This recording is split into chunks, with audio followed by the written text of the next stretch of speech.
अस्सलामुअलैकुम, रमज़ान मुबारक to all of you. ज़्यादा से ज़्यादा बातें करें रमज़ान में। ये अपार्टमेंट है जहाँ पे मैं रहता हूँ। तो रमज़ान आ गया तो मैंने कहा चलो कुछ दिन सहरी और इफ्तारी खुद बनाते हैं, उसके बाद कोई मुफ्ता ढूंढते हैं। तो ये पीछे मेरे माइडीन मॉल है, यहाँ पे हम ग्रोसरी करेंगे। Okay, let's go.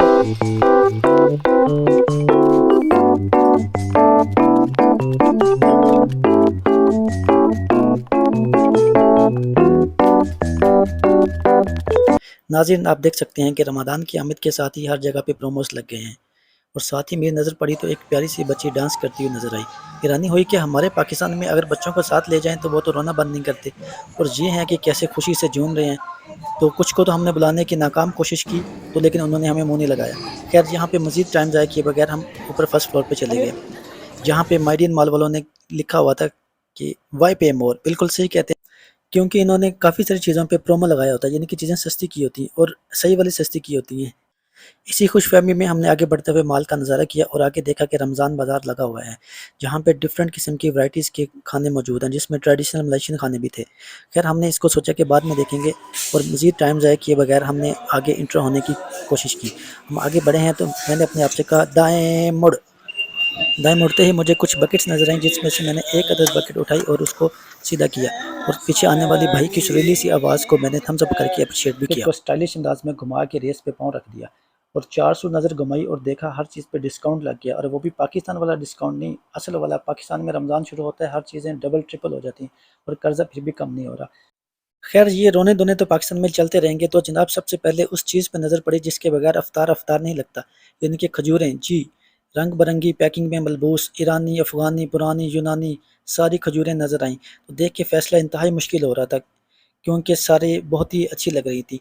खैर, इनको देखते ही इसी दौरान ऊपर बोर्ड पे नज़र पड़ी, देखा कि सेल लगी, सेल लगी, सेल लगी। तो गौर व फ़िक्र करने के बाद एक डब्बा उठा के अदब के साथ बकेट में रखा। फिर मुझे याद आया कि अफ्तारी में पानी और सहरी में लस्सी भी बनानी है, उसके लिए जग भी चाहिए। जग उठाया तो याद आया कि जग को मुँह लगाता बंदा अच्छा तो नहीं लगता ना। पाकिस्तान में तो खैर सब चलता है, जग के साथ गिलास ऐसे ज़रूरी है जैसे लड़कियों के साथ मेकअप। इसी सोच की खातिर इंतहाई मजबूर होते हुए दानिशमंदाना फ़ैसला किया कि गिलास बहुत ज़रूरी है। गिलास भी उठा के बकेट में तुम दिया। तुम से फ़ौरन ही दिमाग में आया कि स्पैचुला भी चाहिए। हैं, देख रहे हैं इंग्लिश स्पैचुला, जिससे हिलाया जुलाया यानी कि फ्लिप किया जाता है। खैर, वो भी नज़र आया तो दिल को हौसला देते हुए उसको भी उठा लिया। नहीं भाई, चोरी नहीं उठाया, बकेट में रखा। फिर ख्याल आया धोना भी पड़ेगा, तो स्पंज भी बकेट में रख लेते हैं। खैर, स्पंज को भी बकेट में रखा। फिर आगे नज़र घुमाई तो साफ़ सुथरे ग्रीन चिली शॉपरों में मलबूस थी, तो जिनको हमने घुमा फिरा के देखा और सोचा कि आमलेट बनाने के लिए ये काम आएंगी, तो उसको भी ठा करके बास्केट में रखा। और जनाब, प्याज के बगैर तो ऑमलेट कंप्लीट ही नहीं होता। उसको भी शॉपर में डाल के बकेट में डाला, और साथ ही मुझे कटिंग बोर्ड नज़र आया। दिमाग फिर तेज़ चलने लग गया। खैर, सब कुछ प्लान चल रहा था कि चंद मेरे मखना इंतहाई मासूमियत के साथ मेरी तरफ देख रहे थे। खैर, हमने उसको उठाया, उठा के उसको घुमा फिरा के देखा और फैसला किया कि ये कुकिंग के लिए इस्तेमाल हो जाएगा, तो उसको हमने रख लिया जग पे ऊपर उठा के। फिर हमने एक और देखा जो कि ज़रा कम प्राइस में था, तो हमने इसको भी लेना मुनासिब समझा और उसको भी उठा के बकेट में डाल दिया। फिर आगे चलते हैं और फैसला किया कि जग भी लिया है। जग का इस्तेमाल बढ़ाने के लिए हमें टैंक भी लेना पड़ा, और टैंक भी लिया मरीम नवाज़ का फेवरेट पाइनएप्पल फ्लेवर। फिर सोचा इतना कुछ लेने के बाद अफ्तारी आज खुद थोड़ी ना बनाएंगे, तो 2 किस्म के समोसे भी लेने पड़े, जिसमें सिलाई कढ़ाई वाला समोसा भी शामिल था। तो उसको भी, समोसे को भी लिया, और बगैर कोई हल्ला गुल्ला किए गुल्ला का पैकेट भी लेना पड़ा। गुल्ला मतलब चीनी। फिर जनाब आगे बढ़े फ्रोज़न एरिया में, तो पता नहीं किस किस ज़ात की वैरायटी हमारी तरफ देख रही थी। तो डोर को ओपन किया और देखा मलेशिया की ट्रेडिशनल रोटी चिनाई नज़र आई, तो उसको भी अपनी बकेट में रखा। और साथ ही पठानों वाले लच्छेदार पराठे देख के मैंने फ़ौरन कहा, ओए माड़ा, तुम क्या कर रही है इधर। खैर, मरती क्या नहीं करती, अपनी मर्जी के पराठे उठाए। तो नाज़रीन, साथ ही फ्रोज़न पिज़्ज़ा हमारी तरफ ऐसे देख रहा था जैसे बचपन में हमारी फूफो हमें देखा करती थी। एक बार तो मन में लड्डू फूटे और उसको देखते ही हमने हाथ बढ़ाया, लेकिन फिर मजबूरन हमें अपना हाथ खींचना पड़ा, क्योंकि कहा, कंट्रोल भाई कंट्रोल। तो जनाब, साथ ही सिलाई कढ़ाई वाले आला किस्म के समोसे यानी कि पफ उठाए और उसके साथ ही उसको बकेट में रखा। तो जनाब आगे कदम बढ़ाए और अगला डोर ओपन किया, तो इधर उधर नज़रें घुमाई, तो सबसे ऊपर वाली शेल्फ से वेजिटेबल स्प्रिंग रोल उठाए, तो उनको भी अपनी बकेट में रखा। और फिर साथ ही अपनी आंखें बंद कर लीं, क्योंकि किसी और चीज़ पर नज़र ना पड़ जाए, तो वहाँ से हमने निकलने की। तो जनाब आगे चलते गए चलते गए चलते गए, सबको क्रॉस करके चलते गए, आगे देखा तो आगे हमें काले-काले रंग की कुछ चीज़ नज़र आई, तो उसको हमने गौर से जब उसको उठा के देखा, तो वो अंडे नुमा लग रहे थे। तो उसको देख के हैरान और परेशान हो गए कि बाद में पता चला कि इन पे कोटिंग की गई है चारकोल की। बड़े पुट्ठे काम ने इन्हां दे। खैर आगे थोड़ा-सा आगे बढ़े तो हमें कुछ पाकिस्तानी शक्ल के अंडे नज़र आए, तो उनकी तरफ आगे बढ़े तो देखा तो काफ़ी किस्म के अंडे नज़र आ रहे थे, जो कि डिफरेंट प्राइसेस में थे। तो खैर इधर-उधर से नज़रें घुमाने के बाद एक प्राइस देखी तो नॉर्मल लगी, तो वहाँ से फिर उनको खींचा और खींच के इधर-उधर घुमा के देखा और उसको भी बकेट में रख लिया।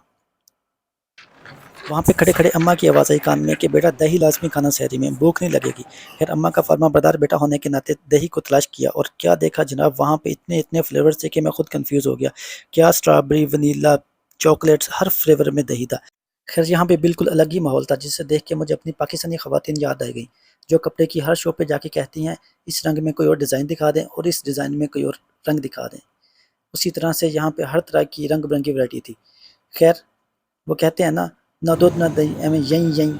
खैर हम ऐसा नहीं करना चाहते थे, इसलिए अपनी मर्ज़ी का हलाल दही उठाया जिसमें असली लिखा हुआ था और उसको उठा लिया। फिर हमने एक और उठाया जिसमें साहिवाल नस्ल की गाय बनी हुई थी, उसको भी हमने लेना मुनासिब समझा और उसको भी अपनी बकेट में रखा। फिर उसके बाद आगे बढ़े तो 3-4 किस्म के अंगूर थे। ख़्याल आया कि अंगूर तो खट्टे होते हैं, लेकिन अगले ही पल में ख़्याल आया कि वो तो लोमड़ी के लिए होते हैं। फिर अपनी मर्ज़ी के पीले से अंगूर उठा करके बास्केट में रखे।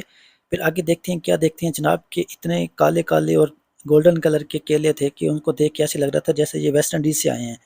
पहली बार देखे थे इस तरह के केले। ख़ैर उनको देखा और दूसरे भी केले देखे जो कि हरे-हरे रंग के थे। ख़ैर उनको भी इग्नोर किया। ख़ैर इनको खाने का ना रिस्क लेते हुए पाकिस्तानी शक्ल वाले केले उठाए और अपनी राह ली। केलों से जान छुड़वाने के बाद आगे बढ़े तो कुछ बापर्दा सेब नज़र आए। तो जी नाज़रीन आप देख सकते हैं गाला, माला, पाला, चाला किस्म के हर तरह के सेब आपको नज़र आ रहे हैं, जिसमें हरे, लाल, गुलाबी हर तरह के सेब आपको नज़र आ रहे हैं। खैर कुछ सोच विचार करने के बाद हमने शाह करके शापर को फाड़ा और उसको ओपन किया और फिर हमने फ़ैसला किया कि रमज़ान है तो बापर्दा सेब ही लेने चाहिए।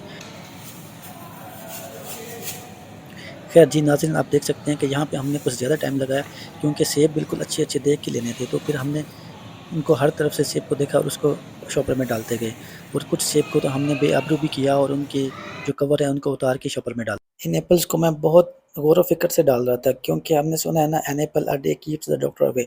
तो सेब अच्छा खाएँगे तो ही इसका फ़ायदा होगा। खैर जल्दी से जल्दी हमने उसके बाद फिर काउंटर पे रखे सेब। तो ये सेब हमने इन भाई को थमा दिए, जिन्होंने प्राइस और क्वांटिटी देखते हुए इसके ऊपर बारकोड चस्पा कर देना था, जिसको हम वहाँ पे जाके इनवॉइस करवानी थी। खैर ये सब फ़ॉर्मेलिटी पूरी करने के बाद इसको भी हमने बकेट में रखा।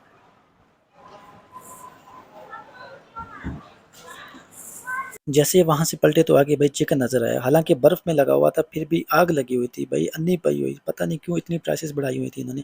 खैर हमने इसको इग्नोर मारा, ऐसे इग्नोर मारा जैसे हमज़ा शहबाज़ के ये फ़ॉर्म से आया हुआ था। खैर आगे फिर चलते गए क्योंकि काफ़ी थक गए थे और इफ्तारी का भी टाइम हो रहा था, तो इसलिए हमने मज़ीद टाइम ज़ाया करने की ना सोची, क्योंकि काफ़ी शॉपिंग कर ली थी। फिर यहाँ से फिर हम आगे बढ़ते गए, चलते गए। ये काफ़ी बड़ा मॉल है, यहाँ पे ऑलमोस्ट 50 कैश काउंटर्स हैं, बहुत रश होता है हर टाइम, लेकिन आज ऐसे लग रहा था जैसे चीनियों ने भी रोज़े रख लिए हैं।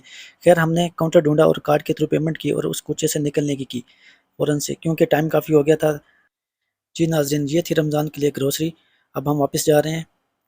वीडियो पसंद आई, नहीं आई फिर भी लाइक, शेयर, सब्सक्राइब करें। मिलते हैं नेक्स्ट वीडियो में। Tata, bye bye.